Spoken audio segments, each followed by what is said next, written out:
शांति भाई जी। शांति भाई जी। ओम शांति। भगवद गीता का अध्याय 3 हमने कैसे परमात्मा की याद में रहना है और कर्मों को जो नियत करने वाले जो कर्म है उनको कभी भी त्यागना नहीं है और कोई भी व्यक्ति कर्म किए बगैर रह नहीं सकता। कोई व्यक्ति कर्मेंद्रियों से कर्म को त्याग रहा है लेकिन उसका मन अगर विषय विकारों में भटक रहा है तो वो पाखंडी है, ढोंगी है। तो कर्मयोग के बारे में भगवान अर्जुन को बता रहे हैं।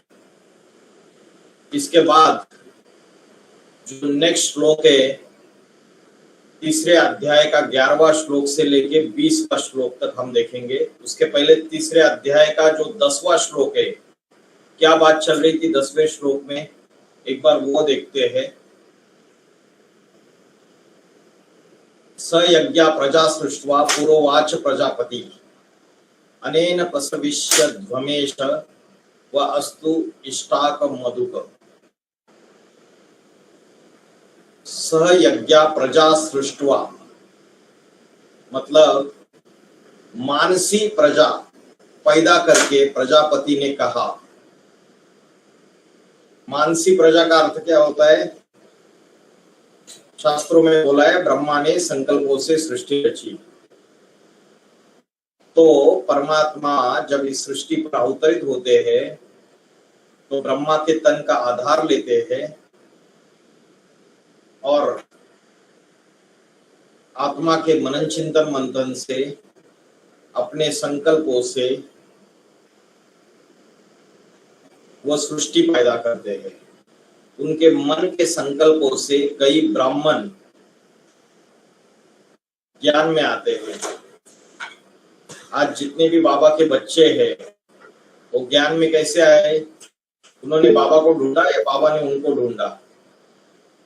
परमात्मा ने हम सब बच्चों को ढूंढा है, शिव बाबा ने। तो ये मानसी सृष्टि है सारी की सारी ब्रह्मा के मन के संकल्पों से। सिर्फ एक ब्रह्मा की बात नहीं है, चतुर्थ ब्रह्मा की बात है। नंबरवार जो अलग अलग ब्रह्मा है इन्होंने अपने संकल्पों से सृष्टि रची है। तो इस श्लोक में भगवान ने अर्जुन को कहा कि यज्ञ सहित मानसी प्रजा पैदा करके प्रजापति ने कहा इस अविनाशी रुद्र ज्ञान यज्ञ से सत्व प्रधान सृष्टि की वृद्धि करो। यह यज्ञ तुम्हारी अत्यंत सुख वाली इष्ट कामना की कामधेनु हो। ये जो यज्ञ कर रहे हैं हम, ये कौन सा यज्ञ है? ज्ञान यज्ञ है। इस यज्ञ में जो अग्नि प्रज्वलित कर रहे हैं वो योगाग्नि है। तो आज सारे ब्राह्मण जो है, जो आध्यात्मिक विश्वविद्यालय में पढ़ाई पढ़ रहे हैं या प्रजापिता ब्रह्मा कुमारी ईश्वरीय विश्वविद्यालय में पढ़ाई पढ़ रहे हैं, वो क्या कर रहे हैं? वो सारे के सारे आध्यात्मिक ज्ञान ले रहे अपने जीवन में और दूसरा ध्यान कर रहे। ध्यान करना मतलब योग करना, और योग से भी उचित शब्द है याद करना परमात्मा की। तो इस ज्ञान यज्ञ से इस सत्व प्रधान सृष्टि की वृद्धि करो।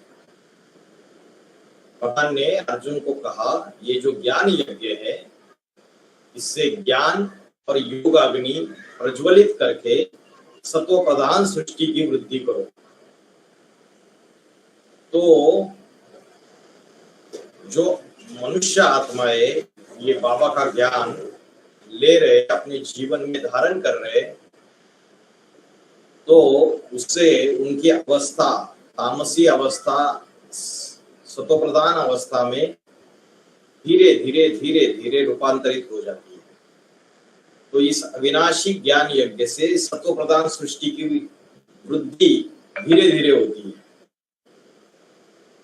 पहले मुखिया संपन्न बनता है, फिर अष्टदेव संपन्न बनते हैं, फिर 108 आत्माएं संपन्न बनती है। तो ये जो यज्ञ है, ये जो ज्ञान यज्ञ है, ये योगाग्नि जिसमें प्रज्वलित की है, जिसमें तन मन धन समय संबंध संपर्क की आहुति डाली जा रही है, यह यज्ञ तुम्हारी अतीन्द्रिय सुखों वाली इष्ट कामना की कामधेनु हो। इस यज्ञ से हमें क्या प्राप्ति करनी है?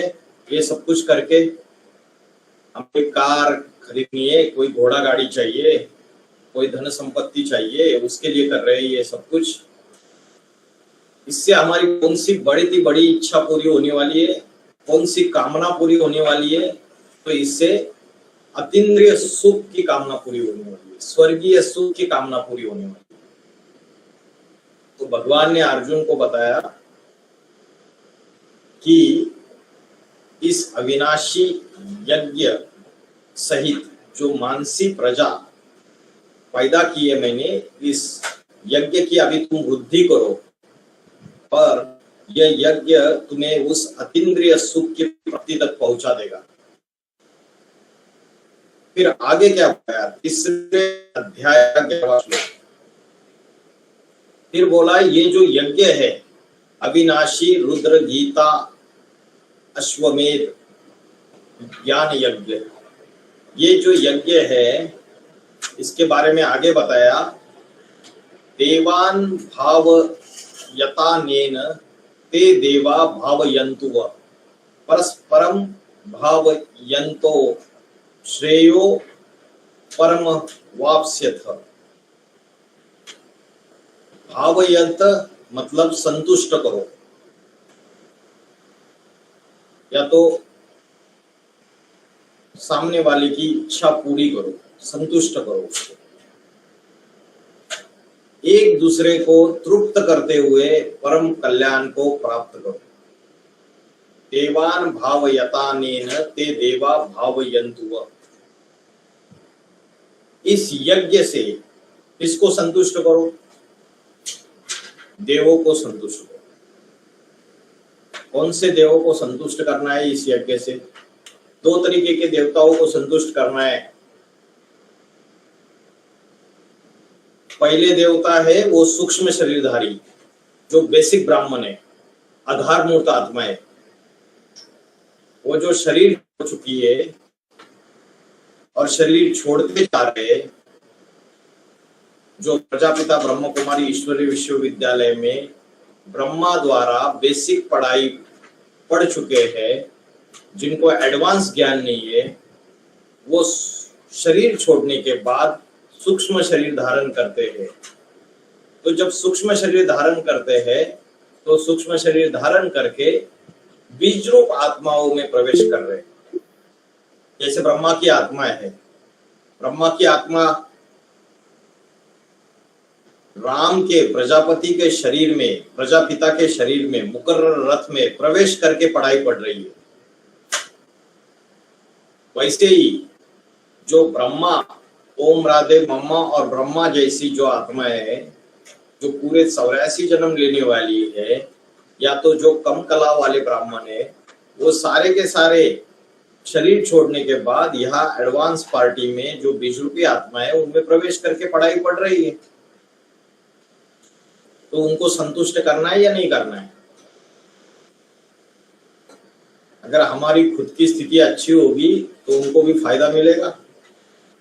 हम खुद ही अमृत वेला नहीं उठेंगे, योगाग्नि प्रज्वलित नहीं करेंगे, रोज मुरली क्लास नहीं करेंगे, ज्ञान का मनन चिंतन मंथन नहीं करेंगे, तो वो संतुष्ट हो जाएंगे क्या? बताइए। तो इस यज्ञ से 9 कुरी के ब्राह्मण सो पावन शरीरी देवों को संतुष्ट हो। 9 कुरी के ब्राह्मण है, ये सूक्ष्म शरीरधारी आत्मा है, आधार मूल। ये सतयुग में जाके लक्ष्मी नारायण बनते हैं। इसी शरीर से नर से नारायण नहीं बन पाते हैं। अगर उनको संतुष्ट करेंगे तो कल जाके सतयुग में ये राधा कृष्ण जैसे बच्चों के रूप में जन्म लेंगे। तो ये पढ़ाई पढ़ने, उनके जो माता पिता है जो एडवांस पार्टी के अंदर है, जो बीज रूप आत्मा है वहां आके प्रवेश कर रही है, तो उनको संतुष्ट करो। वे देवता तुमको संतुष्ट करे। अभी उनको तो संतुष्ट करो, चलो उनको गहराई में ज्ञान नहीं है, वे कैसे संतुष्ट करेंगे? वे देवता तुमको संतुष्ट करेंगे। तो ब्रह्मा की आत्मा जब प्रजापिता में प्रवेश करती है तो वो क्या करती है? जो भी उसकी इच्छाएं, इष्ट माना इच्छा, उसको संतुष्ट कर देती है। कैसी वाली इच्छा? जैसे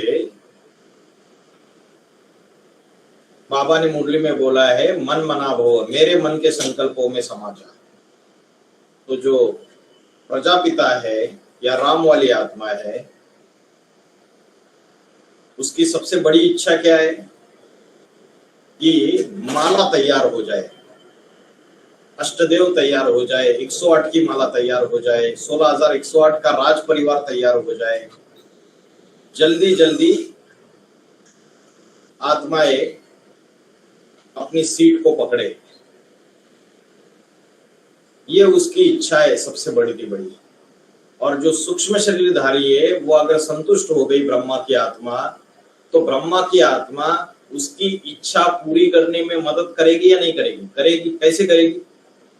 बाबा ने बोला, हिम्मत है बच्चे, मदद है बाप। तो बाप दादा तुम बच्चों में प्रवेश करके सेवा का कार्य करते हैं। अगर ब्रह्मा की आत्मा संतुष्ट है सूक्ष्म शरीरधारी, तो वो नंबरवार बच्चों में प्रवेश करके उनको सहयोग देती है। बाबा ने बोला, तमो प्रधान आत्मा इस सेवा का काम कर नहीं सकती, तो वो तुमको संतुष्ट करेगी। मतलब प्रजापिता की जो इच्छा है उसको संतुष्ट करेगी। ऐसे एक दूसरे को परस्पर सहयोग द्वारा तृप्त करते हुए विष्णु लोकीय परम कल्याण को प्राप्त करो। जो लक्ष्मी नारायण का लोक है, विष्णु लोक है, उस पद को प्राप्त करो, एक दूसरे को तृप्त करते हुए परस्पर सहयोग द्वारा। परस्परम भावयंत श्रेया, श्रेय माना श्रेष्ठ, परम कल्याण को प्राप्त करो। अवाप्स्यथ, परम श्रेय मतलब परम कल्याण को प्राप्त करो। तो समझ में आ रहा है? इसमें और एक अर्थ हो सकता है कि इस यज्ञ से तुम उन देवों को संतुष्ट करो। कौन से देवों को संतुष्ट करेंगे? जो विजय के मन के है, विजय माला जो लक्ष्मी बनने वाली आत्मा है, उनके अंदर किस चीज की कमी है? उनके अंदर ज्ञान की कमी, वो ज्ञान के अंधे है। और जो रुद्रमाला के मन के है वो धारणाओं के लंगड़े है, उनके अंदर पवित्रता की धारणा नहीं है। तो इस ज्ञान यज्ञ से, रुद्र ज्ञान यज्ञ से, ज्ञानाग्नि में तपके, योगाग्नि में तपके तुम उन विजय माला के जो मन के है उनको वो ज्ञान का दान दे दो, उनको संतुष्ट करो। फिर वे देवता जो है तुमको संतुष्ट करेंगे। वो कैसे संतुष्ट करेंगे? वो गुण रत्नों से संतुष्ट करेंगे, क्योंकि उनके अंदर पवित्रता की धारणा है। जब लक्ष्मी आएगी विजय माला की हेड, और लक्ष्मी जैसी जो आत्माएं है विजय माला के मन के जो है, वो जब आएंगे उसके साथ, तो रुद्रमाला के मनकों में जो धारणा की कमी है, पवित्रता की कमी है, वो उनका अंग कंप्लीट हो जाएगा। पुरुष और स्त्री ये दोनों की प्रवृत्ति है। तो पुरुष माना रुद्रमाला और स्त्री माना विजय माला।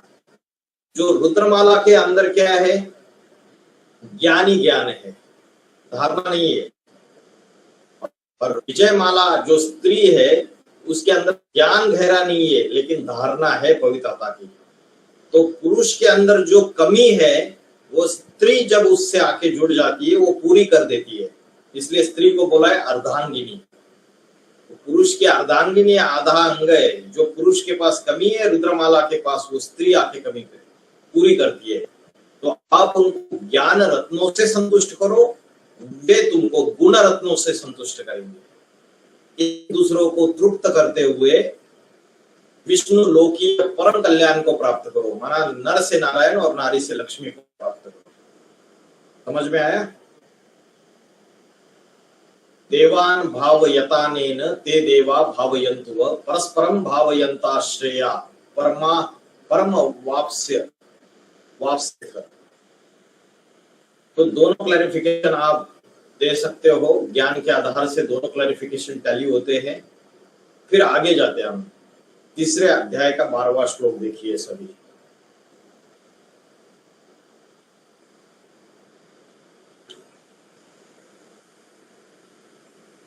इष्टान भोगान हिवो देवा दास्यन्ते यज्ञ भाविता तै दत्तान प्रदाय एभ्य यो भुक्तेस्तेन एव स। तो इसमें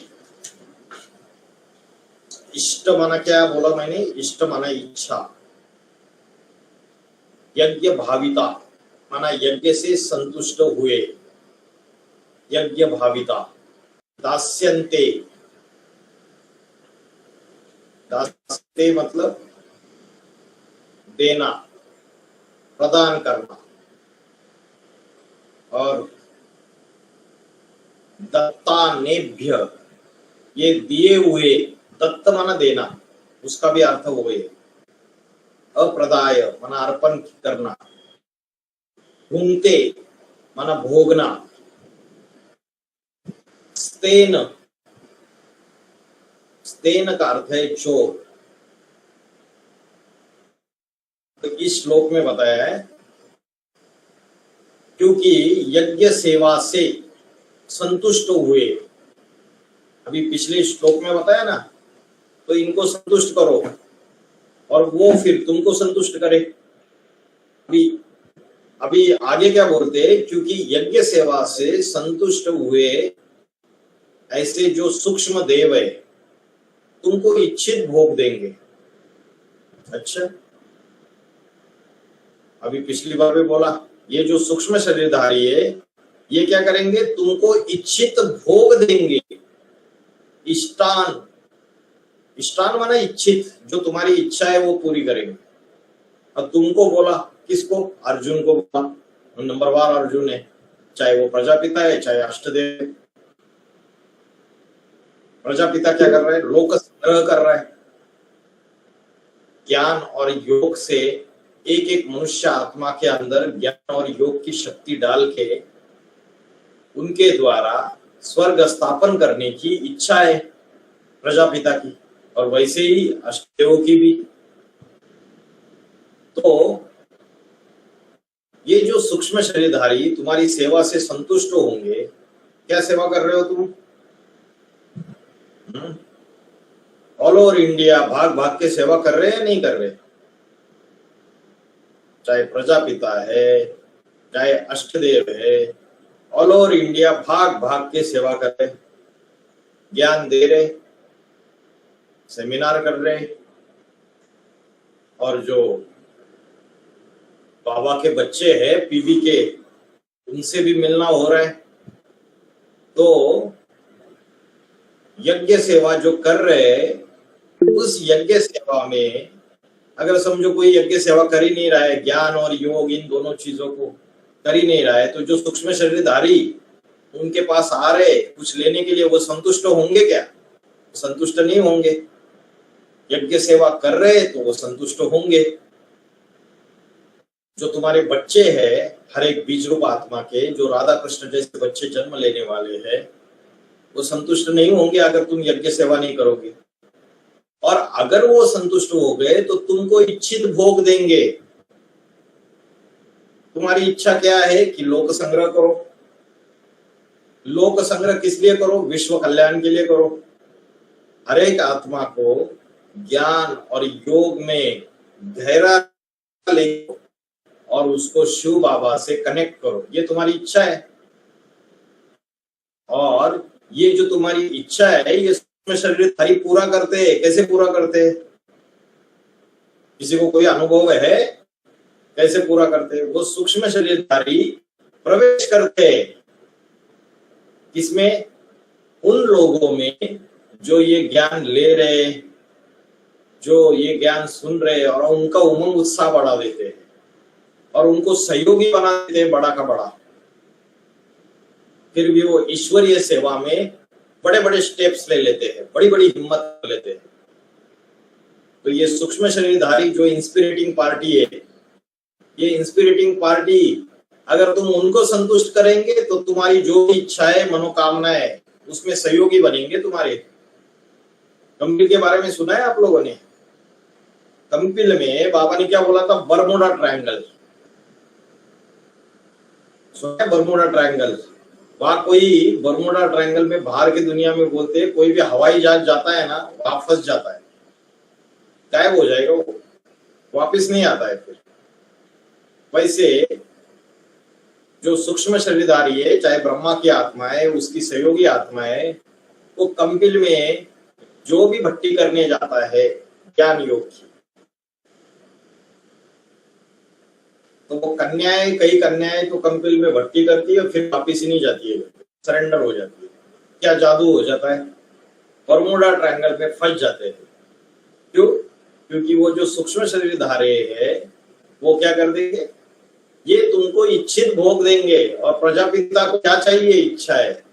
प्रजापिता को ये चाहिए कि शिव की शक्तियों में वृद्धि हो जाए, शक्तियां बढ़े, ये ज्ञान पूरे विश्व में फैले, ढेर के ढेर सेंटर खुले जहां ज्ञान यज्ञ, ज्ञान और योग का यज्ञ चले। यही तो प्रजापिता की अंदर की ख्वाहिश थी और राष्ट्रदेव की भी यही है। तो ये सूक्ष्म शरीरधारी उनकी इन इच्छाओं को पूर्ति करने में उनको सहयोगी बन जाते हैं। समझ में आ रहा है? तो तुमको इच्छित भोग देंगे, उनके द्वारा दिए हुए सर्वेंद्रियों के भोग। अभी देखो क्या बात बोल रहे हैं, उनके द्वारा दिए गए सर्वेंद्रियों के भोग। कैसे भोग? सर्व इंद्रियों के भोग। ये क्या बात हो गई? सर्वेंद्रियों के भोग। क्योंकि जो अर्पण हो जाएंगे, समर्पण हो जाएंगे, वो संपूर्ण तरीके से समर्पित हो जाते हैं। और उसमें उनको समर्पण कराने में निमित्त कौन बनते हैं? ये सूक्ष्म शरीरधारी। ये तुमको इच्छित भोग देंगे और जो अर्पण हो जाएंगे वो संपूर्ण समर्पण हो जाएंगे। जैसे सनातन धर्म में मान्यता है, तन से, धन से, मन से पूरी तरीके से समर्पित हो जाएंगे। तो ये जो उन्होंने जो अर्पण किए सर्वेंद्रियों के भोग, जो सर्वेंद्रिय के भोग है जो उन्होंने दिए हैं, इन्होंने दिए उन सूक्ष्म शरीरधारियों ने। जो ब्रह्मा और ब्रह्मा जैसी आत्मा है वो ईश्वरीय सेवा में अलग अलग आत्माओं को सहयोगी बना देती है। तो उन सर्वेंद्रियों के भोग उन्हें अर्पण किए बिना जो भोगता है वो चोरी है। कौन अर्पण नहीं करता है? वो ब्राह्मण, वो ब्रह्मा पुत्र, जैसे प्रजापिता है या अष्टदेव है। अगर प्रजापिता वाली आत्मा उनको जो संपूर्ण समर्पण हो रहे, अर्पण हो रहे उनके प्रति, वो एक प्रकार से क्या है? भोग है। बोलते हैं ना भगवान को भोग चढ़ाए बगैर सेवा नहीं करना, नैवेद्य। तो ये भोग कोई लड्डू, पेड़ा, गुलाब जामुन, कोई खाने पीने की चीजें है या चैतन्य आत्माओं का भोग है? जो चैतन्य आत्मा है इस ईश्वरीय ज्ञान यज्ञ में स्वहा हो जाती है, अर्पित हो जाती है, समर्पित हो जाती है, तन मन धन समय संबंध संपर्क से, वही भोग है। और अगर जो पारिवारिक व्यवस्था का मुखिया है प्रजापिता, वो भोग भोगते हुए अगर ये भूल जाता है कि जो ब्रह्मा की आत्मा है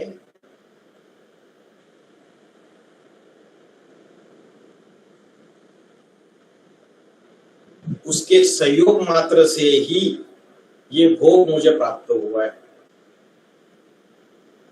अगर उसको अलबेलापन आता है और ब्रह्मा की आत्मा जो है, जो सूक्ष्म शरीरधारी, उसके सहयोग से ही ये चीज प्राप्त हुई है, उसको अगर वो भूल जाता है और भोगता है तो वह चोरी है। चाहे वो प्रजापिता हो, चाहे अष्टदेव हो, नंबरवार पुरुषार्थियों की बात बताई।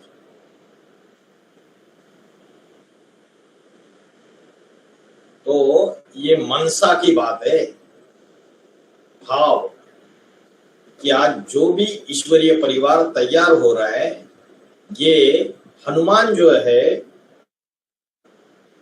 वो सहयोगी है। जहां जहां राम कथा होती है वहां हनुमान जी जरूर होते हैं। तो ब्रह्मा की आत्मा जो नंबर 1 सहयोगी बनी हुई है, या ये जो सूक्ष्म शरीरधारी है, जो ब्रह्मा की जैसी सूक्ष्म शरीरधारी आत्मा है, इनके सहयोग के बिना ये कार्य पूरा नहीं हो सकता। ये सहयोगी आत्मा है और इनको अगर भूलकर जो प्राप्तियां हो रही है यज्ञ में, चाहे वो चैतन्य आत्माओं के रूप में जो प्राप्ति हो रही है, अगर ज्ञान यज्ञ में ब्राह्मणों की संख्या बढ़ जाएगी तो अच्छी बात है या बुरी बात है? अच्छी बात है, तो प्राप्ति है। तो ये प्राप्ति हुई, उसके सहयोगी, उसका कारण कहीं ना कहीं ये सूक्ष्म शरीरधारी आत्माएं भी है। अगर इनको मन बुद्धि से रिजेक्ट कर दिया तो वो जो भोग है वो अगला भोगता है, वो चोर है, इनको ठुकरा नहीं सकते हैं। इनके सहयोग से ये सारा कार्य हो रहा है, इसलिए अलौकिकता है इस कार्य में।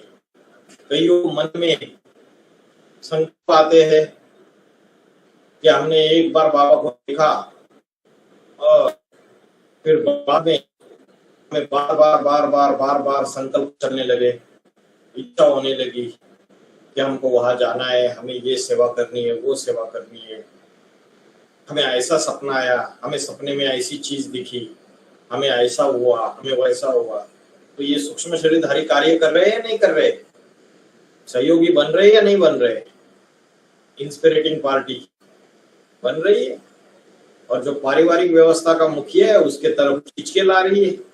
अभी जिसने खींचने का काम किया, इसलिए बाबा ने बोला गधा है। गधा गधा क्या करता है? गधा कपड़े जो है गधे के ऊपर लादे जाते हैं और कपड़े वो लादने के बाद वो कपड़े लेके जाता है। गधे का महत्व है या नहीं है? उसके ऊपर ही तो कपड़े लादे जाते हैं। तो गधे को भूल जाए, वैसे ही ये सूक्ष्म शरीरधारी जो है, ये सूक्ष्म शरीरधारी सहयोगी आत्मा है। इनके सिवाय ये यज्ञ परिपूर्ण भी नहीं होता है, दोनों के आपसी सहयोग से। इसलिए बाप दादा कंबाइन है। तुम जितना बाप दादा को अलग करोगे वो फिर से मिलकर एक हो जाएंगे। मुरली में बोला है, जैसे राम वाली आत्मा और कृष्ण वाली आत्माओं के लिए कंबाइन है, वैसे नंबरवार बच्चों के लिए। समझ में आ रहा है? क्योंकि यज्ञ सेवा से संतुष्ट हुए ऐसे सूक्ष्म शरीरधारी ब्राह्मण जो है वो तुमको इच्छित भोग देंगे। तुमको देंगे मतलब किसको देंगे? अर्जुन को बोल रहे। अर्जुन कौन है? प्रजापिता है, नंबरवार अर्जुन है। उनके द्वारा सूक्ष्म पराशक्ति से दिए हुए सर्वेंद्रिय के भोग उन्हें अर्पण किए बिना जो ब्राह्मण भोगता है वह चोर ही है। उनको रिजेक्ट कर दे, कोई नहीं, ये सारा मैं कर रहा हूं, मेरे बल से, मेरे द्वारा ये सारा कार्य हो रहा है, ईश्वरीय सेवा का। अगर किसी ब्राह्मण को अहंकार आ जाए, समझो प्रजापिता को ही अहंकार आ जाए, तो वो कार्य अधूरा कार्य है, संपन्न नहीं होगा। और बोला ऐसे कोई अर्पण किए बिना जो ब्राह्मण अकेला ही भोगता है वह चोरी है। उसके बाद नेक्स्ट तीसरे अध्याय का 13वां श्लोक, यज्ञ शिष्टाशिनाः संतो मुच्यन्ते सर्व किल्बिषे भुज्यते त्वघम पापा ये पचन्ति आत्म कारणात्। किल्बिषे मतलब क्या? किल्बिष माना पाप, सर्व किल्बिषे सब पापों से मुक्त हो जाते हैं। मुच्यन्ते, मुच्यन्ते माना यज्ञ शिष्टाशीन, मुच्यन्ते माना मुक्त हो जाते हैं, और यज्ञ शिष्टाशीन तो यज्ञ सेवा से जो बचे हुए को खाने वाले, संत माना संत पुरुष, और खाने वाले माना आशीन, और शिष्ट माना बचा हुआ, शिष्ट होते ना, अवशिष्ट बचा हुआ। तो यज्ञ सेवा से, ये रुद्र ज्ञान यज्ञ की जो सेवा चल रही है, इसमें कोई ज्ञान का मनन चिंतन मंथन कर रहा है, कोई योगाग्नि में प्रज्वलित हो रहा है, संगठन की क्लास रहती है, याद योग भट्टी रहती है, उसमें बैठ के वाइब्रेशन बना रहा है, आत्मिक स्थिति में बैठ के योग के वाइब्रेशन बना रहा है, वायुमंडल तैयार कर रहे। तो ये जो भी यज्ञ सेवा हो रही है, इससे बचे हुए को खाने वाले संत पुरुष सब पापों से मुक्त हो जाते हैं। यज्ञ सेवा से बचे हुए को खाने वाले, क्या बचा हुआ खाने वाले? जैसे माताएं अपने जीवन का कमाया हुआ धन या जो भी उनके पास है, उसको ईश्वरीय ज्ञान यज्ञ में अर्पण कर देती है, और जो बचा कुचा है उससे अपनी गृहस्थी चलाती है।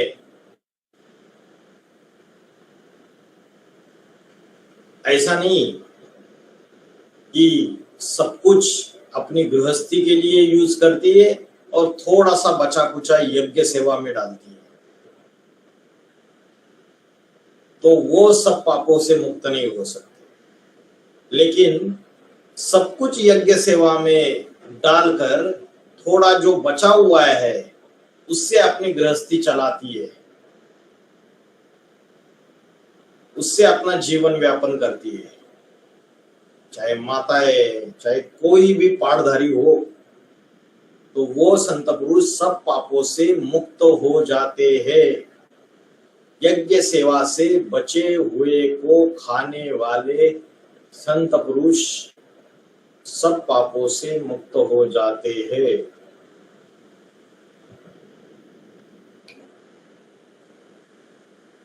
अभी स्थूल भोजन की बात करते हैं, ब्रह्मा भोजन बनता है ना, संडे संगठन जाते हैं या मधुबन में जाकर रहते हैं, रोज खाना बनता है। अगर बाबा की याद में बनता है तो ब्रह्मा भोजन है। अगर आपस में लड़ाई झगड़े कर रहे हैं और खाना बनाने वाले की स्थिति ऐसी है, कैसी स्थिति है कि क्रोध है, ईर्ष्या द्वेष है दूसरों के प्रति, और वो खाना बना रहे, तो उसको ब्रह्मा भोजन कहेंगे क्या? चाहे मधुबन में ही बना रहे तो उसको ब्रह्मा भोजन कहेंगे? बताइए। जैसे खाओगे अन्न वैसे बनेगा मन। तो मधुबन में अगर शिव बाबा की याद में रह के भोजन बनाया जा रहा है, खाना बनाने वाला जो व्यक्ति है उसकी अवस्था अच्छी है, आत्मिक स्थिति में रह रहा है, मन शांत है, एकाग्र है, परमात्मा की याद में है, तो उसको ब्रह्मा भोजन कहेंगे। फिर वो खाना कोई माता अपने घर में बना रही है बाबा की याद में, तो उसको ब्रह्मा भोजन कहेंगे या नहीं कहेंगे, बताइए? कहेंगे भाई जी। कहेंगे। और कोई मधुबन में बैठ के बना रहा है लेकिन उसकी स्थिति अच्छी नहीं है, विकारी संकल्प चल रहे, मन चंचल है, अशांत है, दुखी है, ईर्ष्या द्वेष से भरपूर है, आपस में जो मधुबन में रहे पड़े हुए आपस में लड़ाई झगड़ा कर रहे हैं और लड़ाई झगड़े के मूड में, गुस्से के मूड में खाना बनाया जा रहा है, तो उसको ब्रह्मा भोजन नहीं कहेंगे।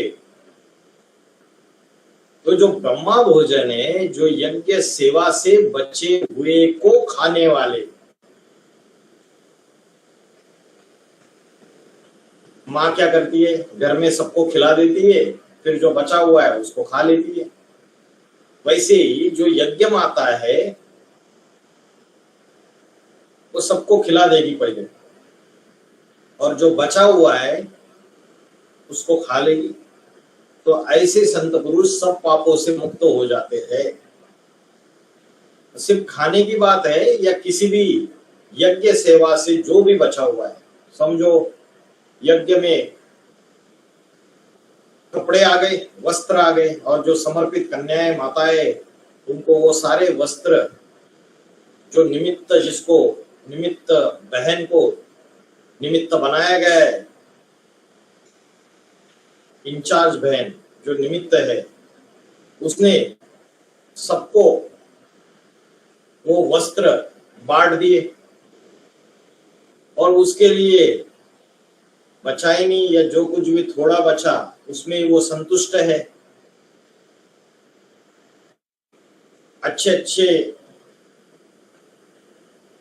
क्वालिटी वाली साड़ियां दूसरे दूसरे बहनों को दे दी, उसकी क्वालिटी अच्छी है,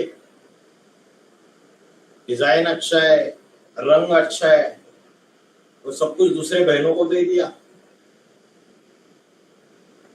दूसरी बहन ने बोला मुझे ये बहुत पसंद आया, उसको दे दिया। तीसरी ने बोला मुझे ये पसंद आया, उसको दे दिया। और खुद के पास जो बचा हुआ है वो आनंद से ग्रहण कर लिया। तो यज्ञ सेवा से बचे हुए को खाने वाले संत पुरुष सब पापों से मुक्त हो जाते हैं। समझ में आ रहा है?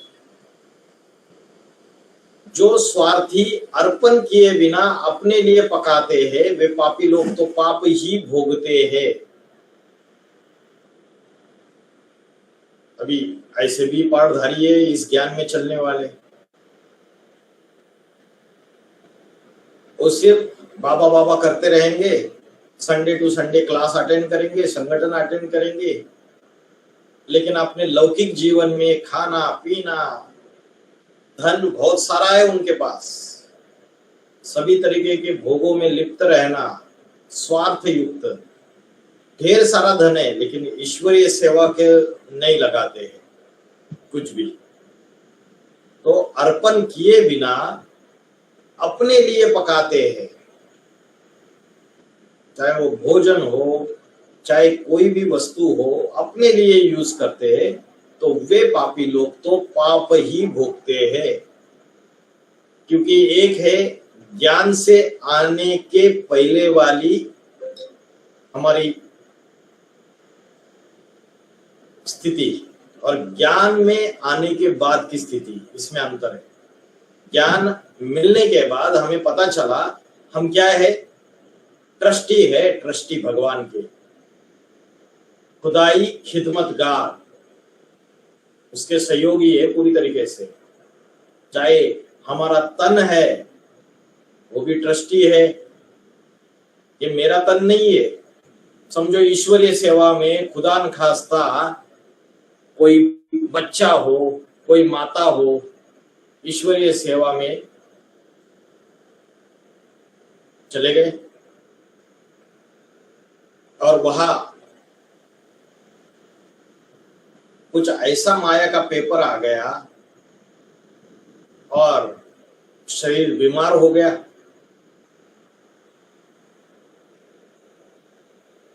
आईसीयू में एडमिट कर दिया।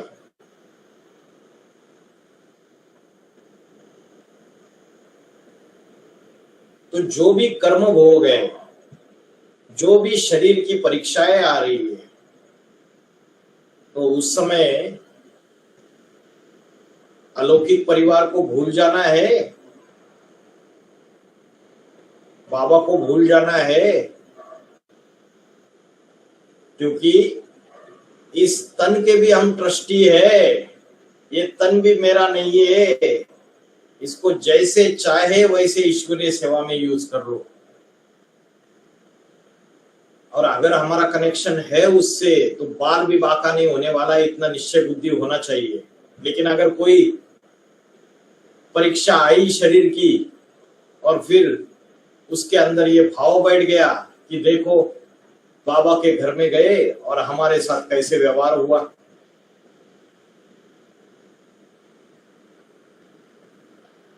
हमारे साथ कैसा ये बड़ा पेपर हो गया, तो हम तो ईश्वरीय परिवार से दूर जाएंगे। कोई किसी के काम का नहीं, लौकिक परिवार वाले ही काम के हैं। अगर ऐसी भावना बैठ जाती है तो निश्चय बुद्धि कहेंगे उनको। और अगर ऐसी भावना बैठ जाती है तो क्या ये बात साबित होती है कि ये तन भी मेरा नहीं है, ट्रस्टी है, हम उस ईश्वर को दे दिया। तो बचाना है तो चाहे सरकारी हॉस्पिटल में जाओ, चाहे प्राइवेट हॉस्पिटल में जाओ, बचा तो लेगा। जहां तक कर्म भोग है, कर्मों का खाता है।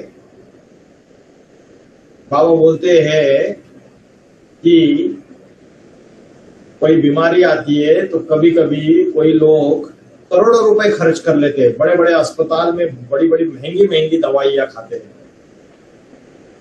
वो होता है ना स्वर्ण भस्म। स्वर्ण भस्म खाया है कभी किसी ने?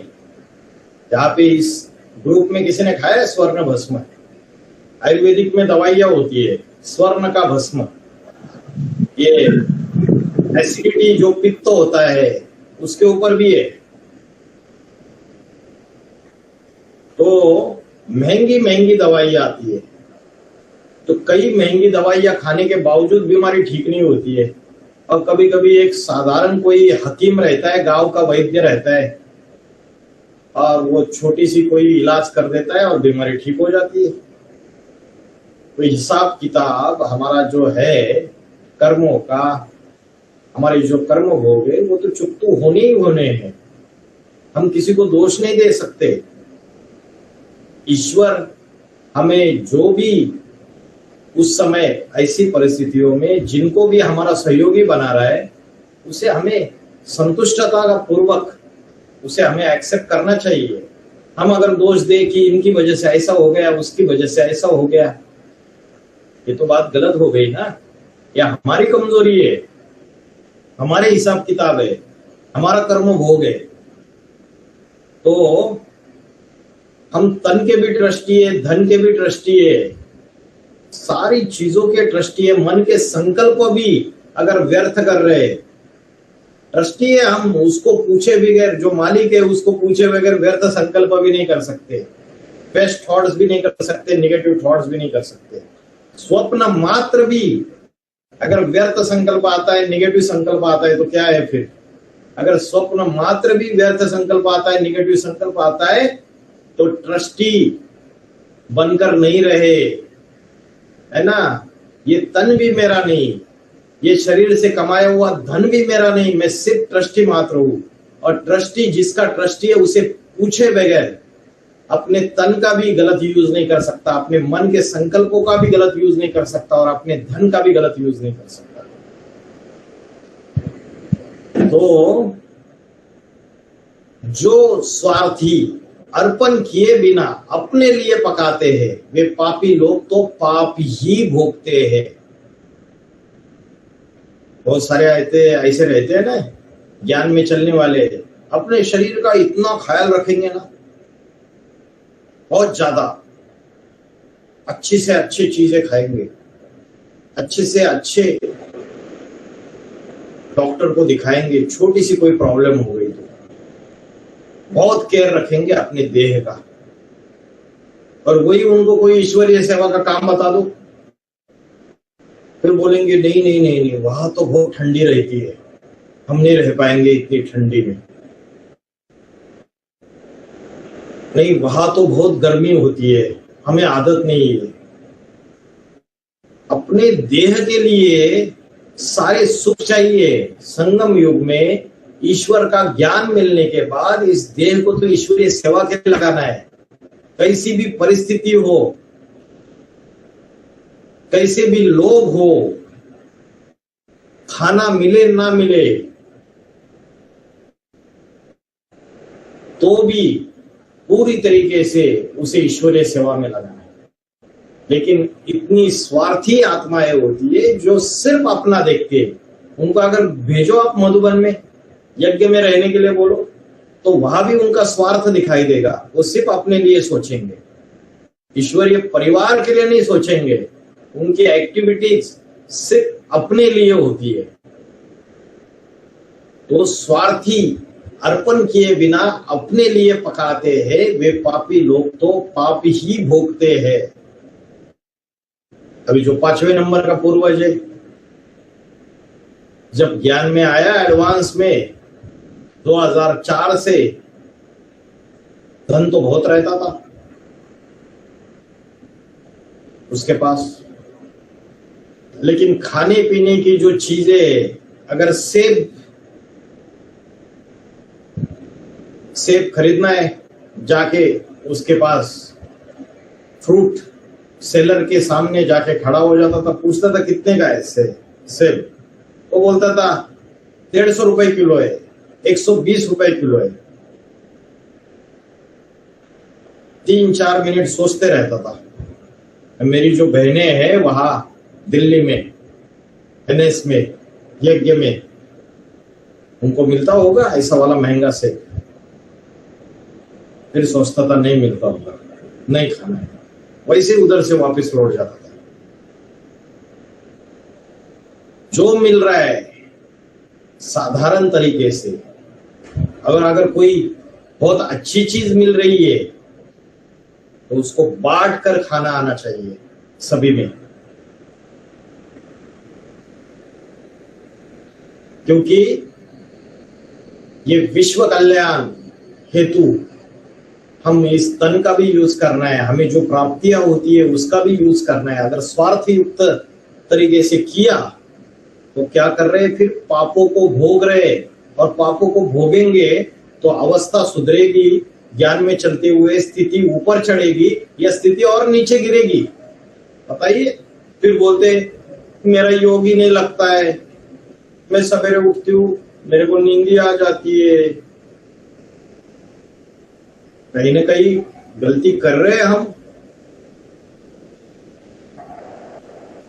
ईश्वरीय सेवा में जितना गुड़ डालोगे उतना मीठा बनेगा, जितना अर्पण में होंगे उतना मन रूपी दर्पण स्वच्छ क्लियर दिखाई देगा। अगर डालेंगे ही नहीं, कोई होता है जो बाहर की दुनिया में जाके बोलता है हम इतने जगह गए ईश्वरीय सेवा के लिए, बहुत बखान करता रहेगा, इतना बखान करेंगे इतना बखान करेंगे, लेकिन उनका रिजल्ट जीरो।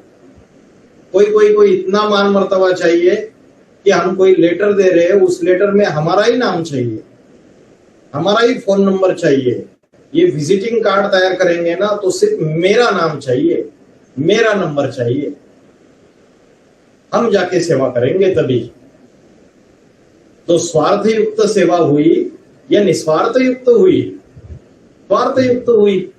मान मर्तबा लेना है हमको कि मेरा नाम होना चाहिए, दूसरों का नाम है। अगर परिवार के मुखिया ने अगर पास किया है कि इनका नंबर डालो, लेकिन पसंद नहीं है क्योंकि ट्रस्टी बने नहीं है अभी, स्वार्थ आड़े आता है, मान मर्तबा आड़े आता है, तो फिर ऐसे फिर उनको परमिशन भी दिया जाएगा, ठीक है अपना नंबर डालो, अपने नंबर का विजिटिंग कार्ड बनाओ, अपने नंबर का लेटर बनाओ, और फिर रिजल्ट की जब बात आती है कि क्या रिजल्ट निकला सेवा का, तो 0। तो स्वार्थ युक्त अगर हम मान मर्तबा लेने के लिए, दिखावे के लिए कोई सेवा करेंगे तो उससे हमारी अवस्था चढ़ेगी नहीं, हमारी अवस्था और नीचे जाएगी। चढ़ती कला तेरे बहाने सर्व का भला, सर्व का भला करने में उसकी बुद्धि लगी रहेगी। उसको कोई मान मर्तबा दे यज्ञ में, ना दे, उसको कोई परवाह नहीं। उसका नाम, उसका नंबर कई ईश्वरीय सेवा में दिया जाए, नहीं दिया जाए, उसको कोई परवाह नहीं है।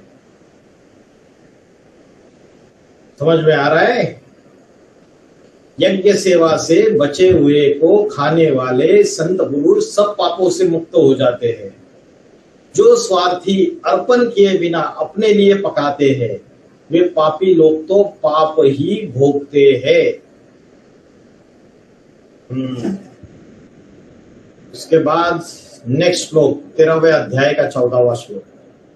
अन्नात् भवन्ति भूतानि पर्जन्यात् अन्न संभवा, यज्ञात् भवति पर्जन्यो यज्ञ कर्म समुद्भवा।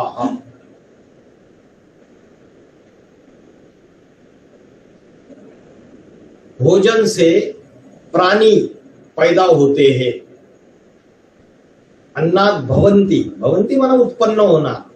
इससे उत्पन्न हो रहे भोजन से। कौन सा भोजन? याद है भोजन,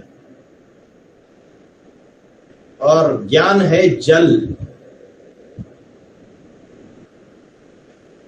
तो जो प्राणी उत्पन्न होते, प्राणी माना ये जो ब्राह्मण तैयार हो रहे, ज्ञान सुन रहे, उनके बुद्धि रूपी धरनी में ज्ञान का बीज पड़ रहा है और फिर ईश्वरीय ज्ञान को फॉलो कर रहे, ये जो प्राणी उत्पन्न हो रहे, किससे प्राणी उत्पन्न हो रहे? याद रूपी भोजन से। जब बाबा की याद करते हैं, शिव बाबा की याद में मग्न रहते हैं, तो उससे जो वाइब्रेशन तैयार हो जाते हैं, उस वाइब्रेशन से क्या हो रहा है? प्राणी उत्पन्न हो रहे हैं। मतलब जो ब्राह्मण है वो ज्ञान में आ रहे हैं। उससे उत्पन्न होना माना ज्ञान में उनकी पैदाइश होना, ज्ञान में जन्म लेना, ईश्वरीय ज्ञान की प्राप्ति होना उनको। और वो किसकी वजह से आते हैं? ऐसे ही कोई भी ज्ञान में नहीं आता है। इतनी बड़ी दुनिया में 800 करोड़ की जनसंख्या है। आपके जो याद के वाइब्रेशन है, वो जिसको टच हो जाते हैं, वो आत्माएं ज्ञान में निकल पड़ती है। अब वाचा से ज्ञान सुनाते हैं, अगर आत्मिक स्थिति में स्थित होकर ज्ञान सुनाए तो उन आत्माओं को टच हो जाएगा। याद रूपी भोजन है।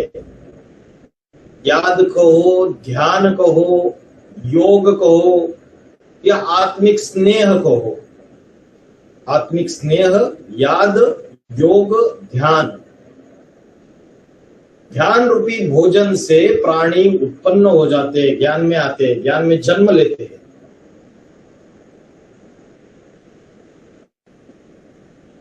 पर्जन्यात् अन्न संभवा। अच्छा, लेकिन ये जो भोजन है, ये जो याद रूपी भोजन है या ध्यान रूपी भोजन है, ये कैसे तैयार हो रहा है? ये तैयार हो रहा है पर्जन्य ज्ञान वर्षा से।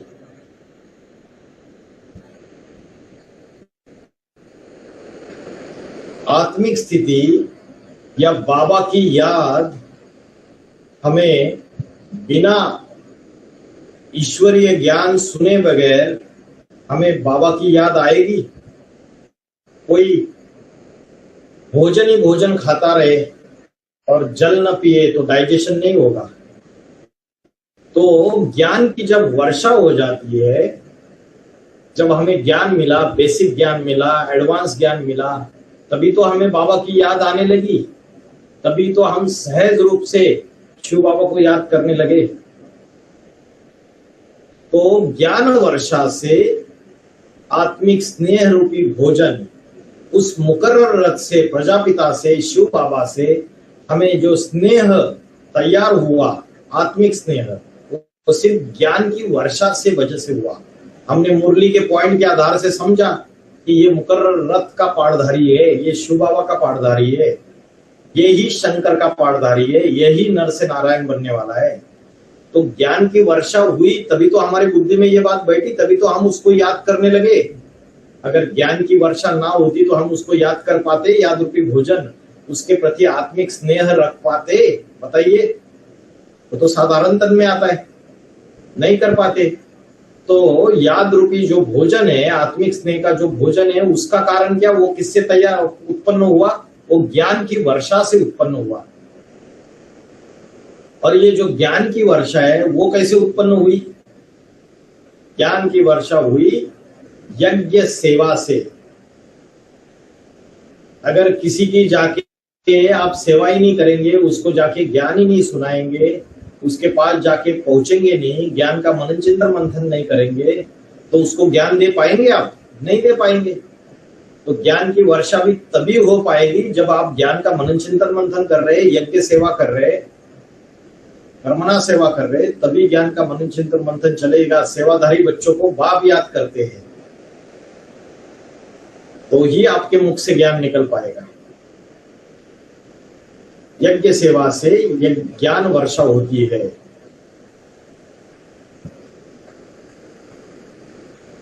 और फिर ये जो ज्ञान वर्षा होती है वो किससे होती है? यज्ञ सेवा से।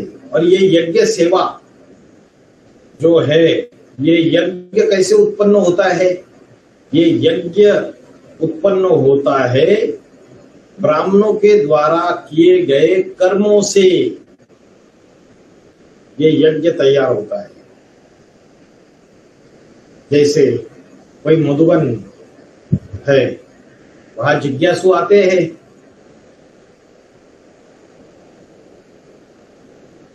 तो पहले कर्म करना पड़ेगा, वो मधुबन बनाना पड़ेगा।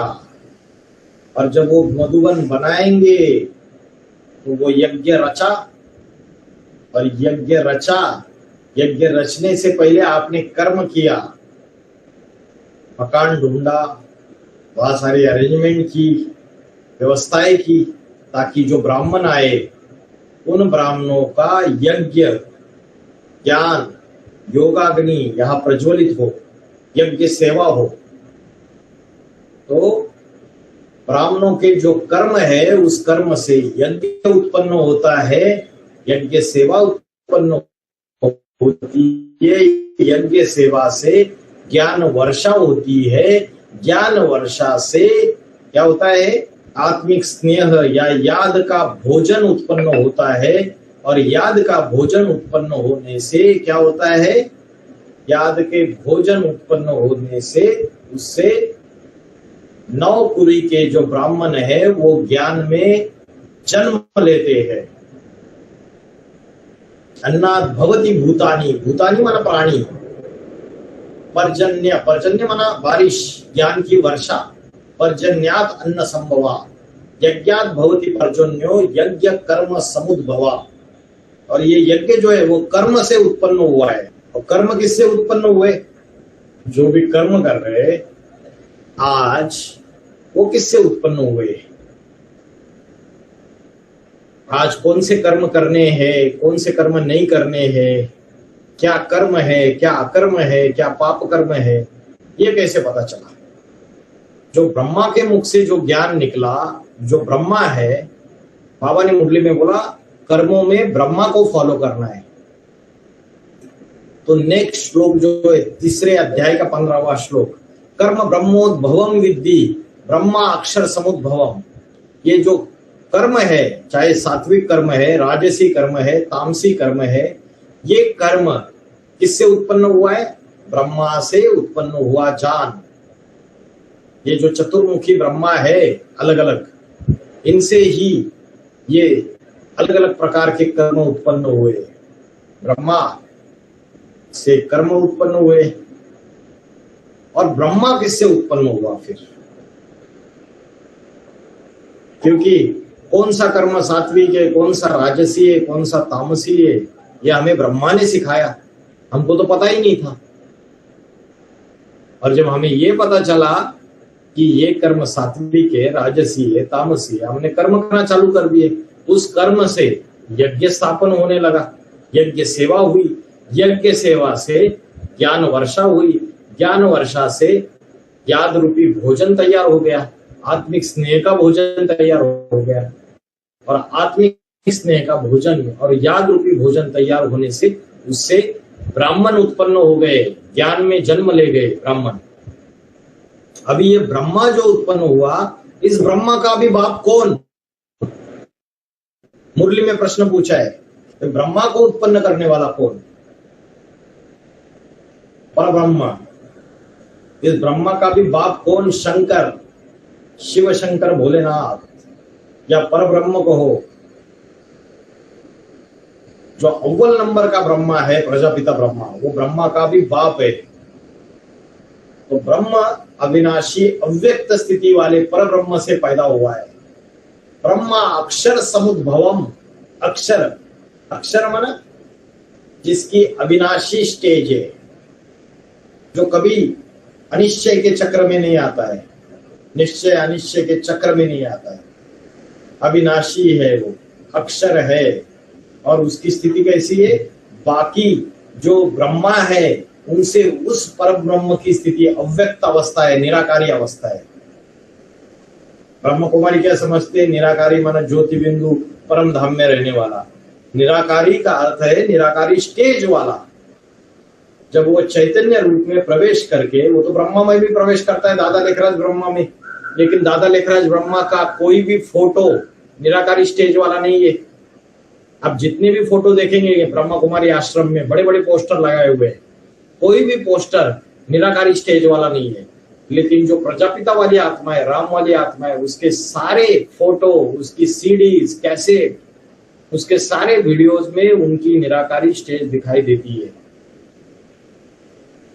निराकारी स्टेज जैसे गुरु नानक जी के फोटो देखो, जैसे जीसस क्राइस्ट का, महात्मा बुद्ध का देखो, तो इस ब्रह्मा को भी जन्म देने वाला वो अविनाशी ब्रह्माक्षर समुद्भवम पर ब्रह्म है, उससे पैदा हुआ है। समुद्भवम माना पैदा हुआ है उससे। वो देखो कैसे है, यज्ञ सेवा जो है वो कर्मों से उत्पन्न हुई, कर्म ब्रह्मा से उत्पन्न हुए, ब्रह्मा सदाशिव से, परम ब्रह्म से पैदा हुआ।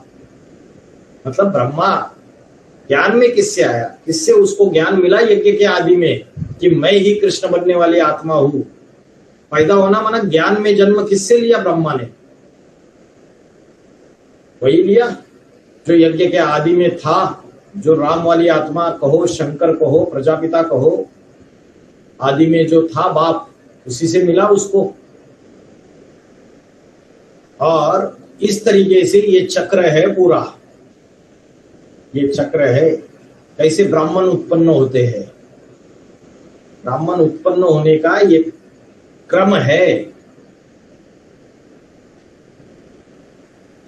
इसलिए तस्मात् सर्वगतम ब्रह्म नित्यम यज्ञ प्रतिष्ठितम, इसलिए यज्ञ में सर्वगामी, सर्वगामी है ना, सर्वगतम, सर्वगामी,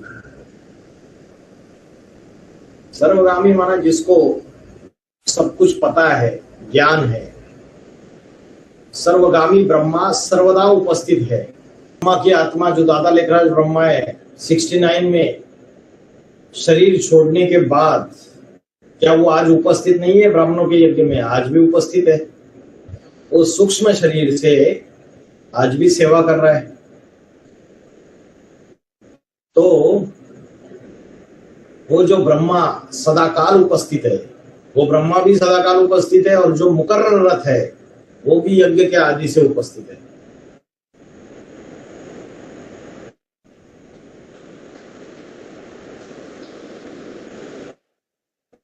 तो अर्जुन का जो रथ दिखाया, उस रथ में हमेशा कपि ध्वज दिखाया है, हनुमान उपस्थित है।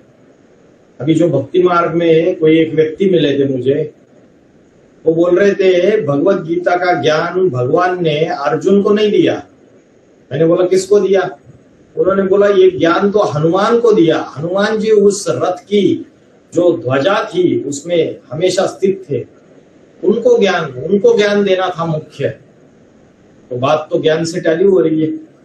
हनुमान माना ब्रह्मा की आत्मा, और ब्रह्मा की आत्मा जो है, बाबा ने बोला ये सारी पढ़ाई है किसके लिए? कृष्ण बच्चे के लिए। कृष्ण बच्चा कहो, ब्रह्मा की आत्मा कहो, एक ही बात है। तो सारी पढ़ाई या हनुमान कहो, सारी पढ़ाई तो उसके लिए ही, उस सूक्ष्म शरीरधारी के लिए। जब उसके बुद्धि में ये बात बैठ जाएगी ज्ञान की, तो उसके बुद्धि में क्लियर हो जाएगा कि गीता का भगवान मैं नहीं हूं, शिवशंकर भोलेनाथ है। जो मुकर्रर रथ वाला है राम वाली आत्मा, वही गीता का भगवान है, मैं नहीं हूं। तो वो जो ब्रह्मा है वो सर्वदा उपस्थित है। कहाँ उपस्थित है? यज्ञ में, क्योंकि सारा ज्ञान ही उसके लिए चल रहे हैं, उसके बुद्धि में बैठे इसलिए, तो उसकी तो उपस्थिति होनी चाहिए।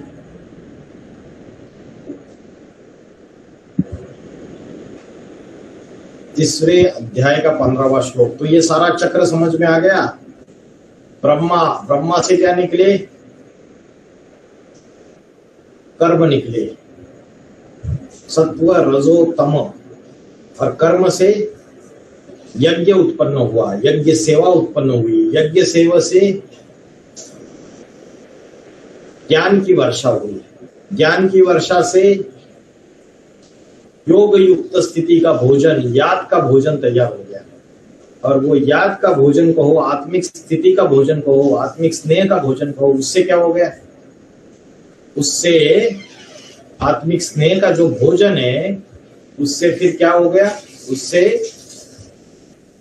प्राणी उत्पन्न हो गए। जो ब्राह्मण है वो ज्ञान में आ गए, उनको ज्ञान मिला, वो ब्रह्मा की संतान बने, ब्रह्मा मुख वंशावली बने। तो ये चक्र है पूरा का पूरा। फिर 13वें अध्याय के तीसरे अध्याय के 16वें श्लोक में आइए। एवं प्रवर्तितम चक्रम, ये चक्र है, नानु वर्तयति इहयो अघायु इंद्रियारामो मोघम पार्थ स जीवति। तो ये जो ऊपर जो बताया है 15वें श्लोक में, 14वें श्लोक में, ये जो चक्र है, इस तरीके से ब्राह्मणों की उत्पत्ति होती है, इस तरीके से ब्रह्मा की संतान ब्राह्मण तैयार होते हैं। ये जो चक्र है, इस चक्र का जो अनुसरण नहीं करता है, नानु वर्तयति, जो अनुसरण नहीं करता है, जो उसको फॉलो नहीं करता है, शॉर्टकट, कोई शॉर्टकट लेने की कोशिश करेगा, ब्रह्मा को ये हटा देगा। समझो, ब्रह्मा को हम नहीं मानते, हम डायरेक्टली संतानें पैदा करेंगे, ब्राह्मण संतानें। तो पॉसिबल है? पॉसिबल नहीं है। ब्रह्मा ने जो कर्म सिखाए, उन कर्मों को फॉलो करना पड़ेगा। उन कर्मों से फिर यज्ञ सेवा होगी, यज्ञ सेवा से ज्ञान वर्षा होगी, ज्ञान वर्षा से याद का भोजन आएगा, याद के भोजन से फिर ब्राह्मणों की उत्पत्ति होगी। उसमें से एक भी बात को कट कर दिया, इस चक्र का जो व्यक्ति अनुसरण नहीं करता है, वह स्वार्थ से भरे इंद्रिय सुखों में मग्न व्यर्थ जीवन जीता है। ऐसा जीवन जीता है, इंद्रिय सुखों में मग्न व्यर्थ जीवन जीता है। मोघम माना व्यर्थ, व्यर्थ का जीवन है। तो क्या एडवांस पार्टी में कौन सा पद मिलेगा उसको? प्रजा क्वालिटी है, दास दासी बनेंगे, प्रजा बनेंगे। याद रूपी भोजन भी नहीं है, ज्ञान वर्षा नहीं है, ज्ञान की सेवा नहीं है, यज्ञ सेवा नहीं है। जो चलाए गए चक्र का अनुसरण नहीं करता है, वह पापायु, वो कैसा है? पापी है। स्वार्थ से भरे इंद्रिय सुखों में इंद्रियाराम मग्न व्यर्थ जीवित है। मोघम माना व्यर्थ। तो इस चक्र का अनुसरण नहीं करता है। अनुसरण करना माना फॉलो करना, तो वो पापी है। इंद्रिय सुखों में मग्न व्यर्थ जीवित है, व्यर्थ जीवन जीता है। भगवान और ज्ञानवान के लिए भी लोक संग्रहार्थ कर्मों की आवश्यकता है। अभी कोई बोलेगा तुम तो राम की आत्मा प्रजापिता, वो तो बोलेगा मैं तो क्या 1976 में मैं तो अपनी सीट पे सेट हो गया, ज्ञान के अनुसार मुझे क्लियर हो गया कि मैं नर से नारायण बनने वाला पार्ट हूं और मेरी बुद्धि में बैठ गया पक्का। मेरे को क्या करना है अभी? मुझे कोई कर्म करने की जरूरत है क्या अभी? अष्टदेव बोलने लगे 2018 में, अरे भाई हम तो अपनी सीट पे सेट हो गए, जितना ज्ञान सुनना था, मनन चिंतन मंथन करना था, जितनी गहराई में जाना था, जितनी ईश्वरीय सेवा करनी थी, हमने तो सब कुछ कर लिया। अभी हमें कोई कर्म करने की जरूरत ही नहीं है। चलेगा ऐसा? नहीं, नहीं चलेगा।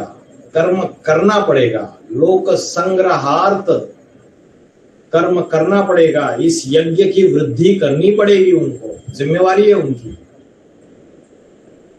तो 17वें श्लोक में बोला, तीसरे अध्याय के, यस्तु आत्मरति एव स्याद्यात्म तृप्तश्च मानवाः आत्मन्येव च संतुष्टस्तस्य कार्यम न विद्यते।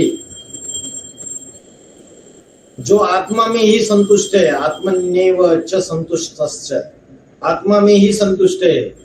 आत्मिक स्थिति, चलो अभी हम सीट पे सेट हो गया, आत्मिक स्थिति में रहेंगे तो उसका कोई कार्य नहीं रहता।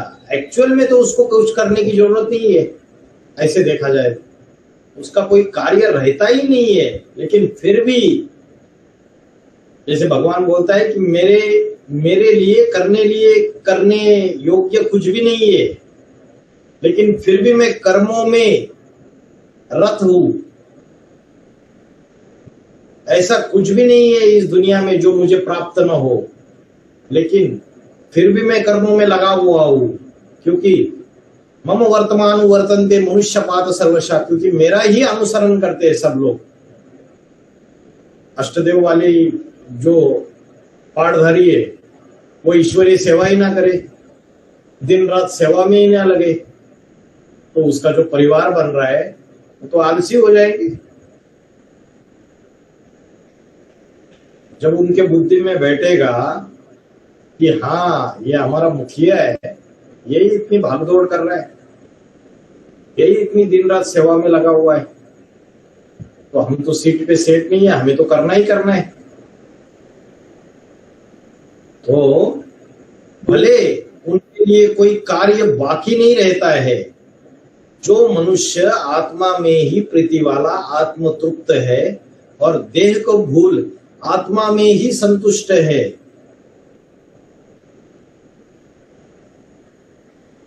आत्म तृप्त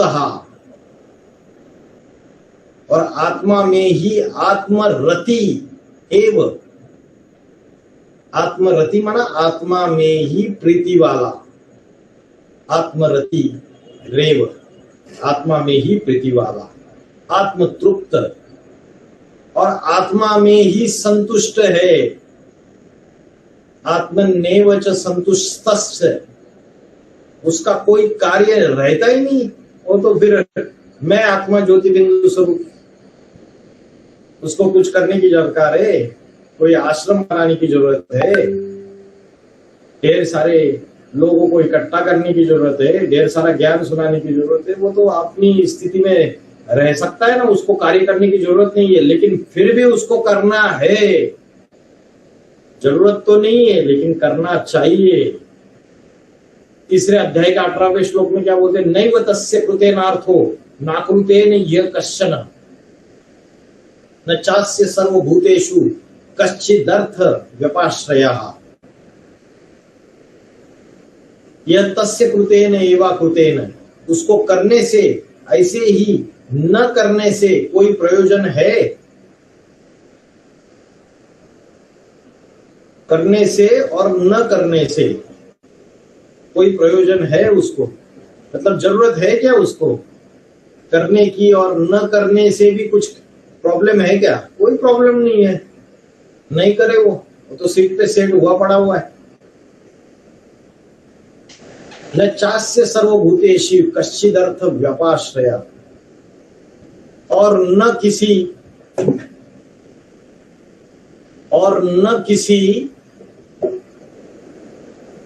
प्राणी पर इसका कोई कार्य निर्भर है।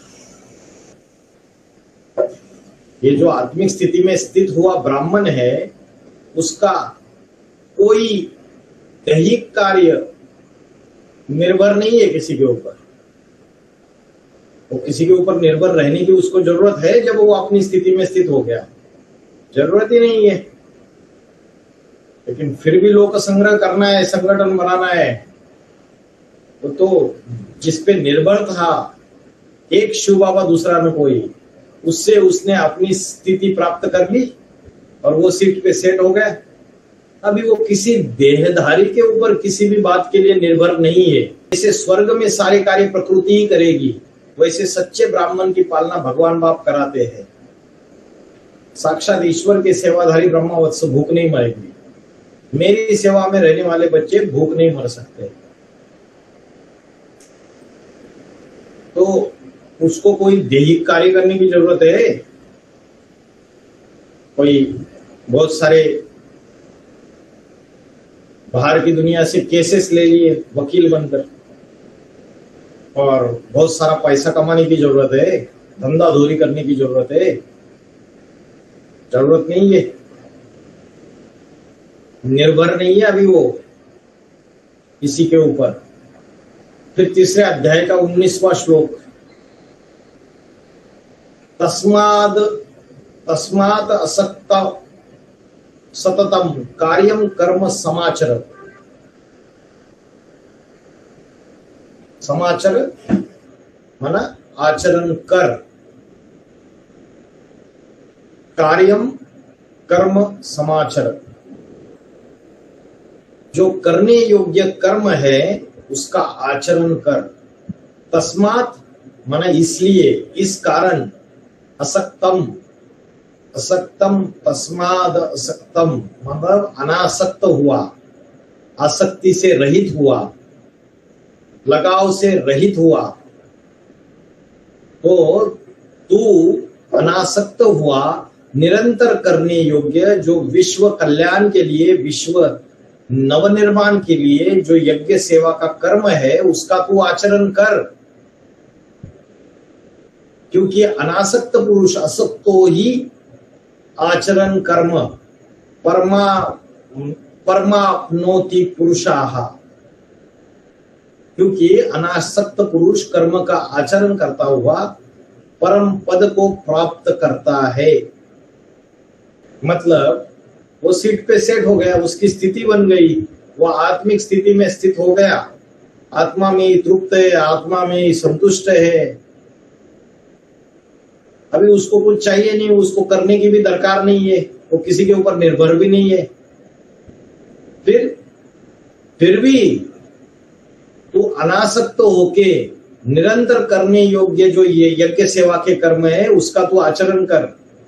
कोई बोलेगा, एक भाई है वो बोलता था कि 2017-18 में तीसरी दुनिया का विनाश हो गया। बोलता था अभी कुछ नहीं करना है। मैंने बोला कुछ नहीं करना है? बोलता है हाँ कुछ नहीं करना है, अभी मधुबन में भी जाने की जरूरत नहीं है, अभी सब कुछ विनाश हो गया तीसरी दुनिया का, अभी कुछ करने की दरकार नहीं है। मैंने बोला यज्ञ में बहुत सारी अलग अलग सेवाएं वो तो करनी चाहिए ना। बोलते हैं वो भी करने की जरूरत नहीं है, अभी कुछ करने की दरकार नहीं, तीसरी दुनिया का विनाश हो गया। तो यहाँ क्या बोला, अरे भले तू आत्मिक स्थिति में स्थित हो गया, भले 2018 में 8 अपने सीट पे सेट हो गए, 18, उसके बावजूद आपको अनासक्त हुए निरंतर करने योग्य विश्व नवनिर्माण के लिए यज्ञ सेवा के श्रेष्ठ कर्मों को करना ही करना है। क्योंकि अनासक्त पुरुष कर्म का आचरण करता हुआ परम पद को प्राप्त होता है। समझ में आ गया? हम्म।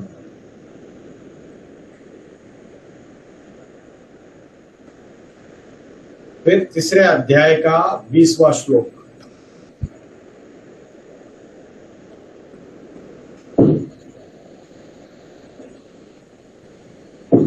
कर्मणैव हि संसिद्धिं मा स्थिताः जनकादयाः लोक संग हमें वापी संपश्य न कर्तुमर्हसि। जनकादय जनक आदि कर्म द्वारा संसिद्धि संपूर्ण सिद्धि को प्राप्त हुए थे।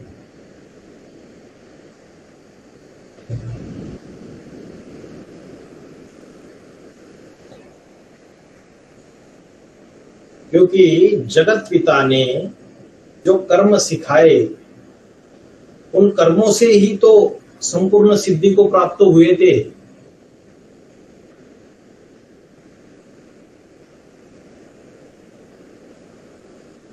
कर्मण ने भी संसिद्धि स्थिता जनकादया।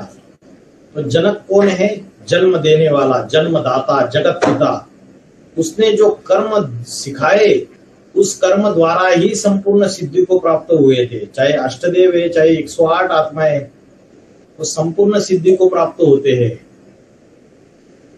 लोक संग हमें वापी संपश्यन कर्तुमर्हसि। लोक संग्रह को संपश्यन माना भली भांति देखते हुए, पश्य पश्य माना देखना, संपश्यन भली भांति देखते हुए भी यज्ञ कर्म करने लिए ही योग्य है। अपि माना भी, यज्ञ कर्म करने लिए ही योग्य है। तो भले संपूर्ण सिद्धि को प्राप्त हुए, जो परमात्मा ने हमको कर्म सिखाए उन कर्मों को करते हुए संपूर्ण सिद्धि को प्राप्त हुए, लेकिन फिर भी लोक संग्रह के लिए हमको यज्ञ कर्म करने ही करने हैं। ऐसा नहीं कि चुपचाप बैठ गए, भाई हमारी स्थिति तो बन गई, खत्म, अभी कुछ नहीं करना है। नहीं, अंत तक ईश्वरीय सेवा करनी पड़ेगी, अंत तक।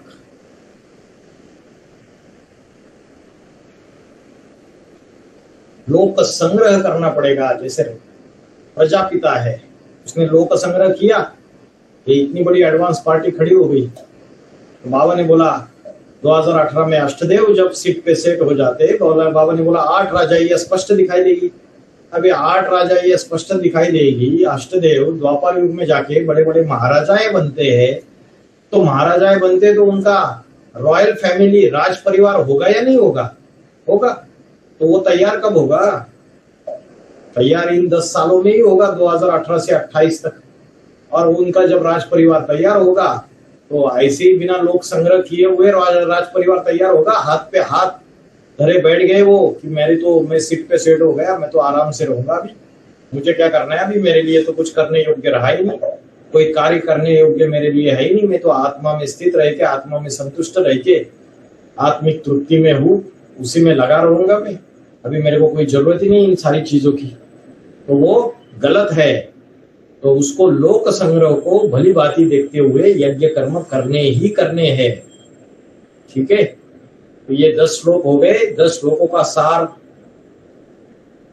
आपको सभी को समझ में आया। उसमें चक्र बताया। क्या चक्र बताया? कि कैसे ब्रह्मा से कर्मों की उत्पत्ति हुई, कर्म से यज्ञ सेवा उत्पन्न हो गई, यज्ञ सेवा से कैसे पर्जन्य ज्ञान वर्षा हुई, ज्ञान वर्षा से कैसे क्या हुआ? ज्ञान वर्षा से भोजन, याद रूपी आत्मिक स्नेह रूपी भोजन, और उससे फिर प्राणियों की उत्पत्ति हो गई। ब्राह्मण ज्ञान में जन्म लिया, ब्रह्मा की संतान ब्राह्मण पैदा हो गए। तो ये चक्र को अगर कोई अनुसरण नहीं करता है तो वो पापी है, वो स्वार्थ युक्त भोग भोगता है, ये बताया। और कर्म कैसे, भले आप सिद्धि को प्राप्त हुए, आत्मा में तृप्त हो गए, आत्मा में संतुष्ट हो गए, आप सीट पे सेट हो गए, आपके लिए करने योग्य कोई कर्म है नहीं, फिर भी आपको लोक संग्रह के लिए भली बाती देखते हुए निरंतर यज्ञ कर्म में लगते हुए यज्ञ कर्म करने ही चाहिए, ये बताया सार। और स्टार्टिंग में जो 2-3 श्लोक थे उसमें क्या बताया, ये जो सूक्ष्म शरीरधारी जो इंस्पिरेटिंग पार्टी है, इनको आपको संतुष्ट करना है। ये आपके अंदर प्रवेश करके ज्ञान ले रहे और आप ही अमृत वाला नहीं उठे, आप ही मुरली नहीं सुन रहे हो, तो ये कैसे सुनेंगे? इनको संतुष्ट नहीं कर रहे हो, फिर आप ये आके फिर परेशान करेंगे आपको, फिर प्रवेश करके आपकी स्थिति डाउन करा देंगे, कभी सर दर्द करेगा, कभी बदन दर्द करेगा। इनको संतुष्ट करना पड़ेगा, इंस्पिरेटिंग पार्टी को भी। झेल नहीं पाएंगे लेकिन नहीं तो सूक्ष्म शरीरधारी है, तो इनको संतुष्ट करेंगे तो वो तुम्हारे जो इच्छित भोग है, तुम जो ईश्वरीय सेवा में जो करना चाहते हो उसमें सहयोगी बन जाएंगे, और वो सहयोगी बन जाएंगे तो आपस में परस्पर संतुष्ट हुए यज्ञ सेवा करेंगे, और यज्ञ सेवा से संतुष्ट हुए देव तुमको इच्छित भोग देंगे। तुम्हारी जो भी इच्छा है पूरी करेंगे यज्ञ सेवा में, हद की इच्छाएं नहीं, अलौकिक इच्छाओं को पूरी करेंगे। और उनके द्वारा दिए गए सर्वेंद्रिय को भोग को अगर उनको अर्पण किए बगैर उनको भूल गए, मैं नहीं किया समझो, ऐसा अहंकार आ गया, तो वो जो भोग है वो चोर है। फिर बाप दादा कंबाइन है, उनको अलग नहीं कर सकते। तुम बाप दादा को अलग करोगे वो फिर से एक हो जाएंगे। और यज्ञ सेवा से बचे हुए खाने वाले को वो सब पापों से मुक्त हो जाता है। जो भी बचा कुचा मिला,